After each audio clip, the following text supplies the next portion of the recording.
It's kind of funny, this little workbench here. This little workbench here. Latte. What is up, everyone? So, working on a freaking awesome quad today. This is a 99 Polaris Scrambler 400.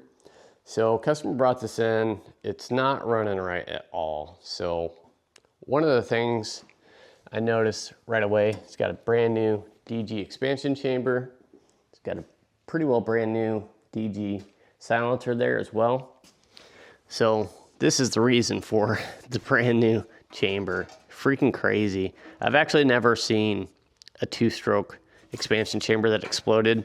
I've always heard that expansion chambers, if the bike is running like way too rich, it could potentially turn into basically like an acoustic resonance rocket or propulsion rocket, whatever you call those things. Yeah, I'd never seen one before, so that was kind of crazy to see that actually exploded like that. So we were dealing with a couple issues here. I've already kind of went through, diagnosed some things already.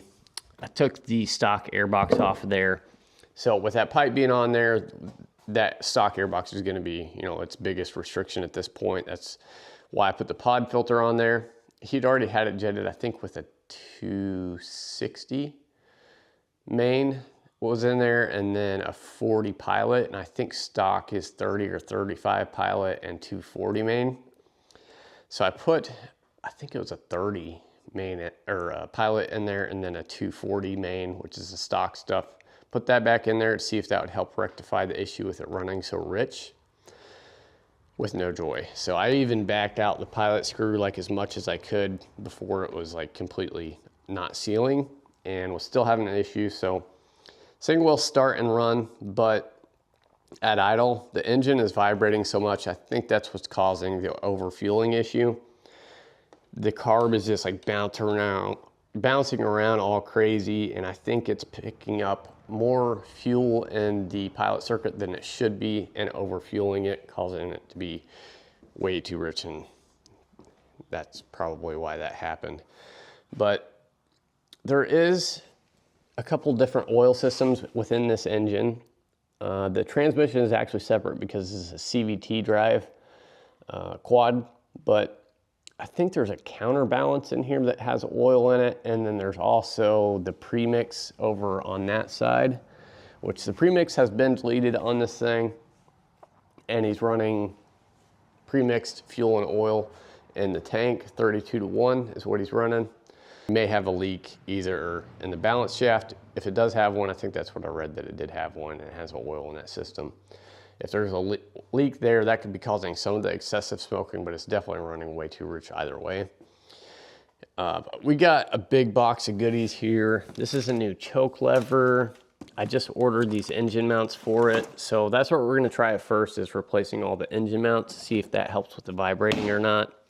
Got a new belt in there. Some new fuel hose and stuff, it looks like. I think there is every single bearing and seal to rebuild the crank and bottom end on this thing, and also even the transmission. Not 100% sure about that, but there's also some wheel bearings in there, I'm pretty sure I saw. So if the engine mounts don't fix the vibrating issue down low, we may be looking into tearing the engine out of this thing, doing a full tear down and inspection on it. But yeah, for now, we're gonna go ahead and swap out all these engine mounts. I am going to be doing a leak down test on this thing at some point in time. I've got a leak down tester built over there that I can hook up to this thing. Compression test, I think he said it came out to 110, which is, you know, pretty good. I don't know exactly what it's supposed to be from the factory on this, but we'll double check, verify the compression on it ourselves, and if that passes and looks good, we'll move on to doing a leak down test before we pull the engine out, or maybe after we pull the engine out, depending on our space constraints and stuff with everything here. So yeah, that's kind of the game plan with it. I will go grab the key and show you it'll start up and stuff and what it's doing beforehand. But yeah, let's quit talking about it, be about it, and get to work on this thing.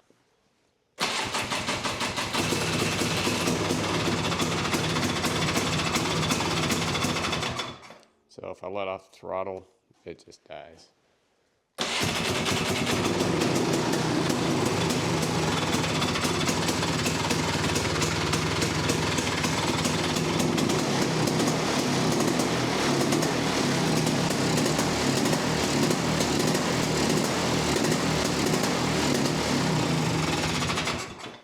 trying to get this mount out right here. I think the easiest course of action is just going to be to unbolt from the frame plate thing right there. So we'll give it a shot. I tried unbolting it from the engine and it's just very, very limited space. Well, it wasn't turning there for a second. Oh boy.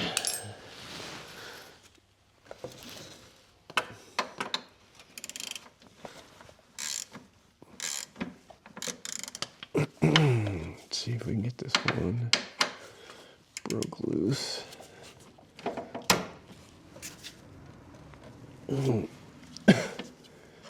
Okie dokie.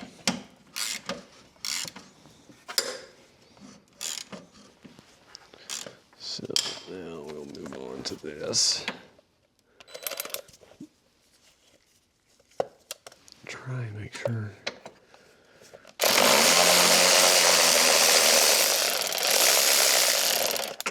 Okay, here's one.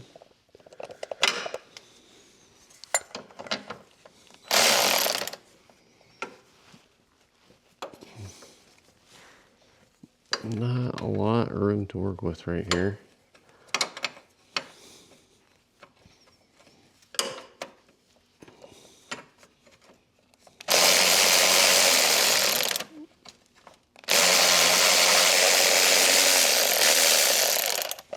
All right, we got that one off there.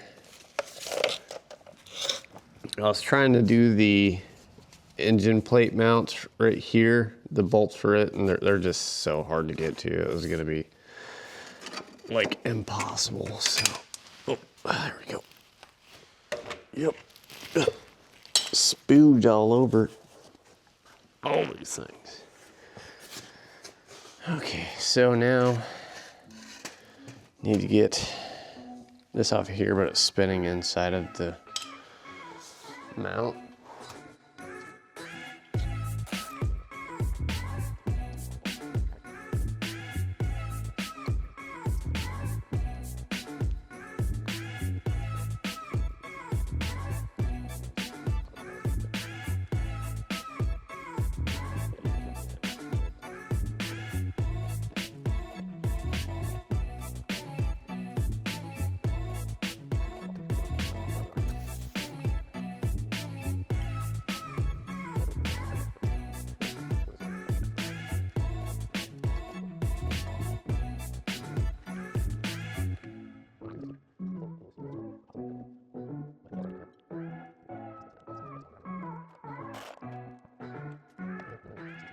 Up a little bit with a pry bar or something.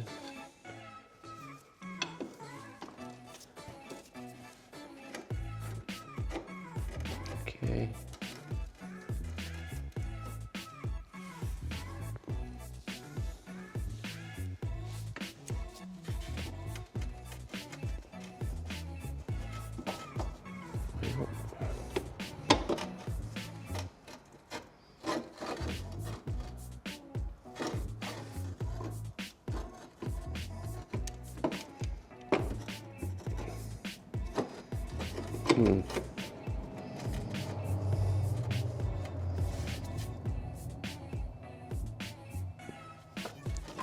Okay, loosen that back up real quick.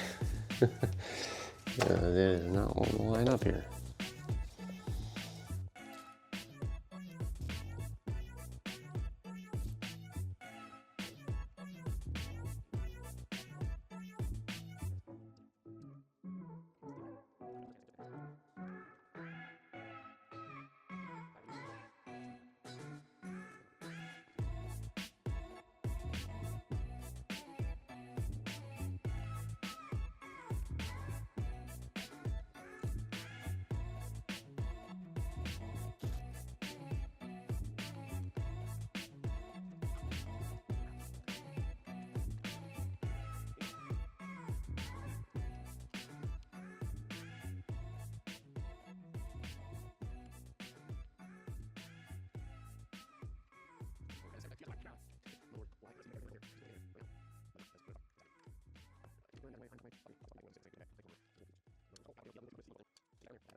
Okay, so I don't know how much charge I got left on my phone. We've got an engine mount that's broken. This is not supposed to look like that. I need to get the other portion off the block. That way I can weld it back together or just make a new one. I might have some metal that's that thickness that I can bend up and make a new mount out of. But we're gonna have to remove some stuff here. It's kind of in our way.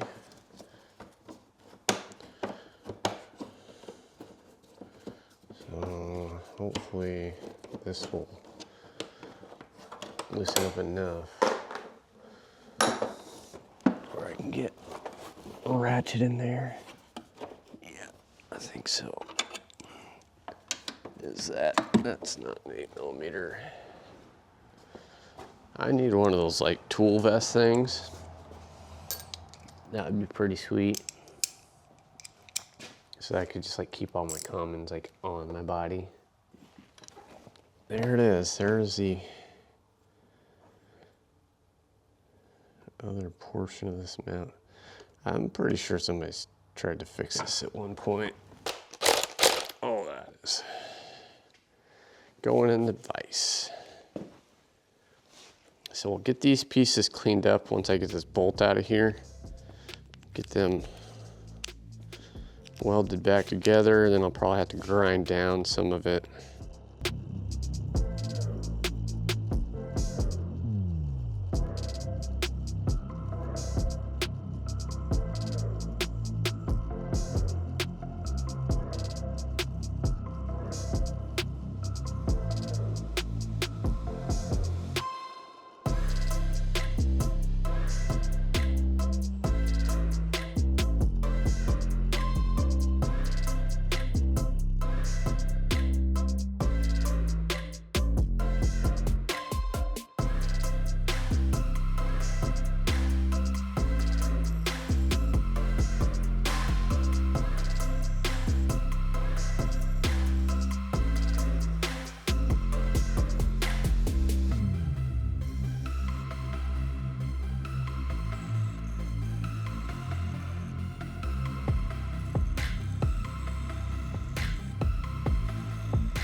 Okay, we got the bracket all welded back together, nice and solid now. Looking okay-ish. I'm not a welder by any means, but yeah, gonna let that paint cure up. Then we'll get a new engine mount put on it, get it put back onto the, is it on the head or, yeah. Get it mounted back on the head there and then to the frame. That should take care of all the vibrations we were getting from this thing. Just was jiggling around so bad. It was horrible sounding. But anyway, yeah, that's gonna do it for me for tonight anyway.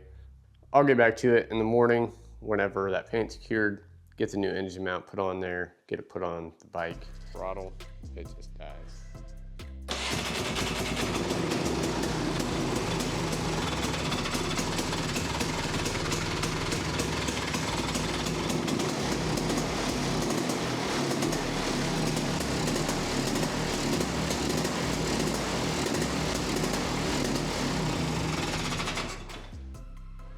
All that oil, and that is definitely not premix oil. So that's what is making me think the counterbalance seals are bad. Just wiped off of me. Get that nastiness absorbing into my skin. So I'm gonna get this carb back off of here real quick, and then we're gonna open up and take a look-see in the counterbalance dipstick, which is right down there. Here, get that unscrewed.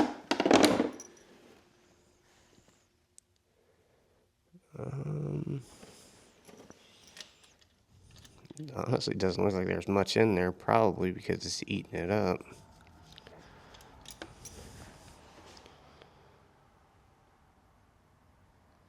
That feels super thin though. It's supposed to be like 10 to be 30, I believe. So we may just go ahead and drain this, what's left in there. See what it looks like.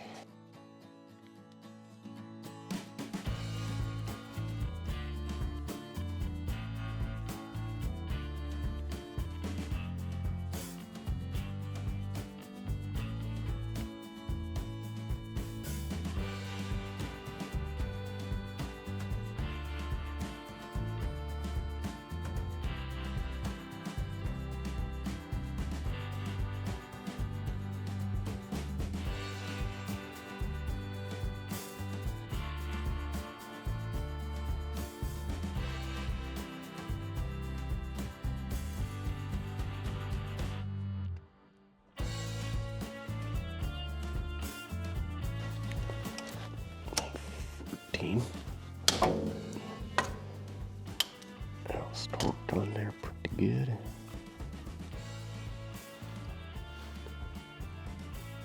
Ooh, that's nasty looking. Yeah, I think we've got some coolant mixed in with the counterbalance. Oil, not like a lot, but it's enough to make it look runny and nasty. Let's pump some oil down in that thing. Let it drain out. I probably just mixed everything up.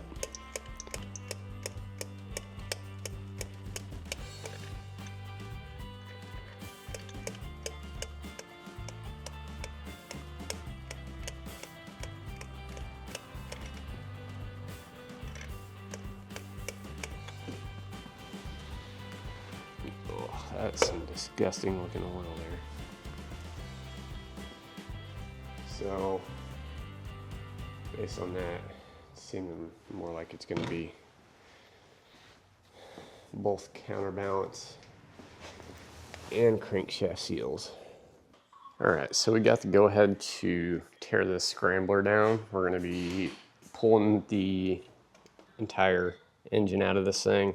Gonna have to pull off a lot of these plastics and stuff, but I'm just gonna jump into a time lapse, get all these plastics off of here, and see what we can get done with it tonight.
All right, we finally got the engine ready to come out, I think.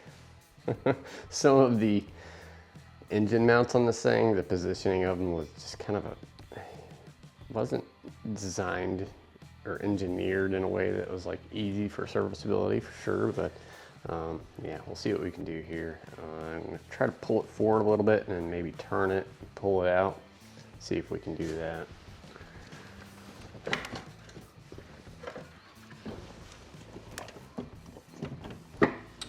Oh, I forgot I've got a zip tie down there on the vent thing.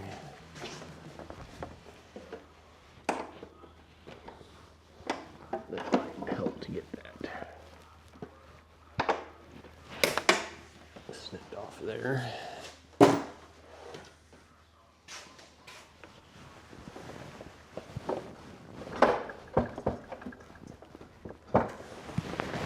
Let's see.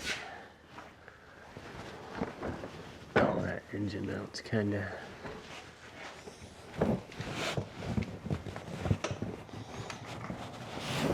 There we go.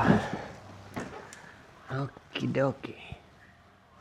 So now I should be able to crank her sideways a bit more here.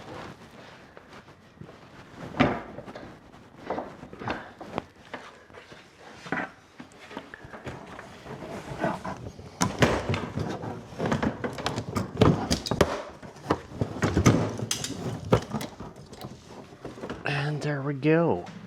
But anyway, yeah, that's the engine out of there. That was kind of a pain, honestly, but I've dealt with worse.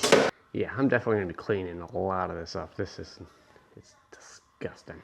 I need to get this case cover off because I believe there's a bolt that's holding the starter on. That's why that's still on there. And I couldn't get it off there because of how much silicone they used on this thing. All right, guys, so we've got leaks everywhere. I've got everything set up now. I've only got about 10 pounds of pressure, but you just saw that there. And there is leaks all around the reed cage gasket, the intake gasket there.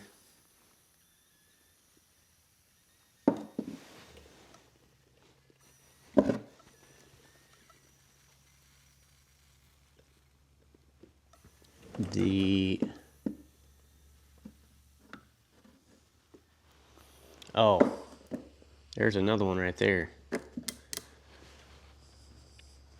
At the freaking, that's interesting.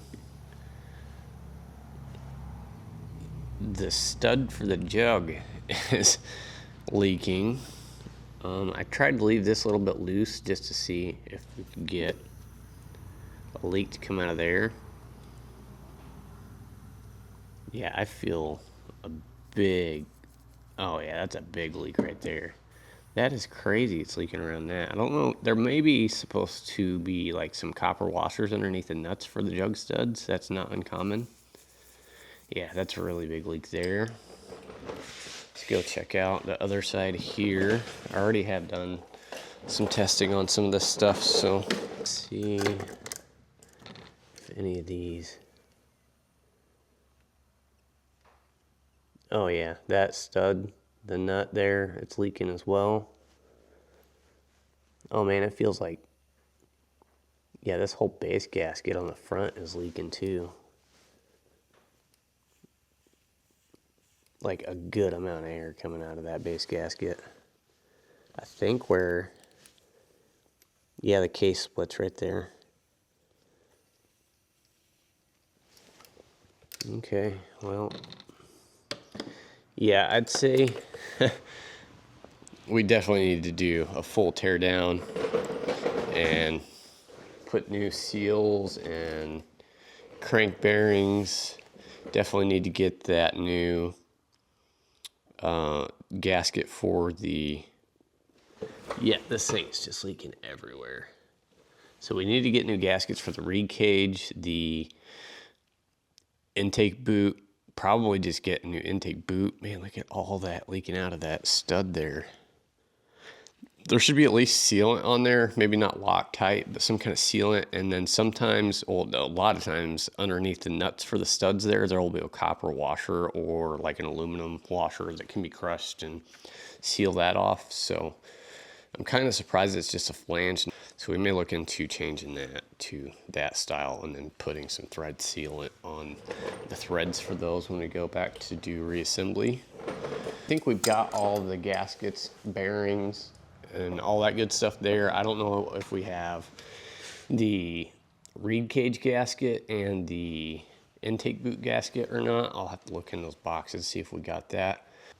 Okay, so yeah, we're just gonna go ahead and jump into tear down on this thing since we know we need to replace crank seals. We're gonna go through the whole thing, do crank bearings, all that good stuff. Yeah, let's get this pressure tester off of here. Oh, I already got it loosened back up, so pull that off of there. Throw that thing off to the side. Need to get this coolant line off of here as well.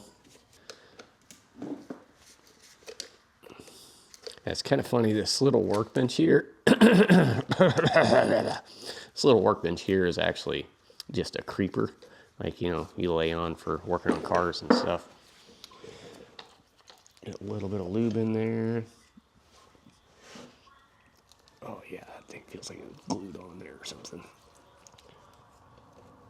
But yeah, let's start cracking all these cylinder head bolts loose. Maybe I get this thing. Oh Lord, those are torqued down way too tight. Got a little organizer here for all our bolts and stuff. See, I may just use this thing, try and break these loose. I don't know it's gonna have enough torque to do it, but my Lord, way over torqued. 18 pounds of torque on those things, man. That one was loose.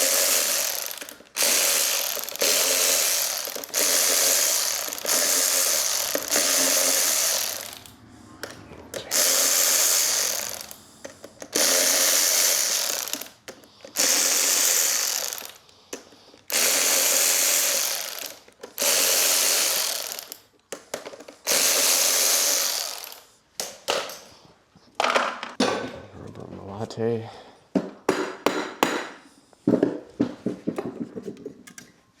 See what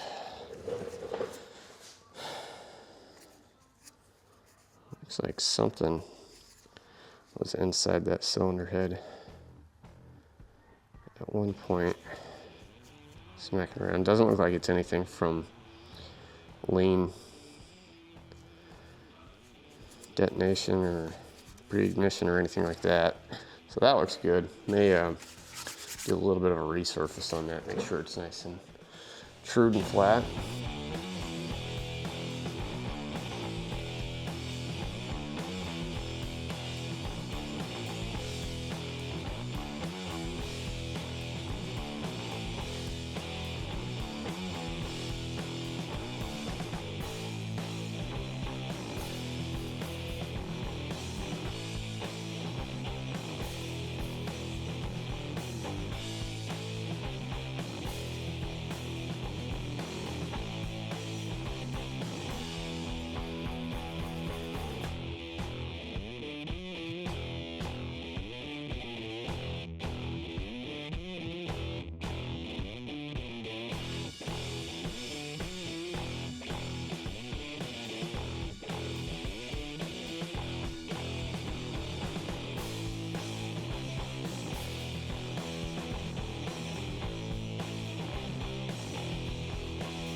All right, so I've gotten this thing torn down a good bit now.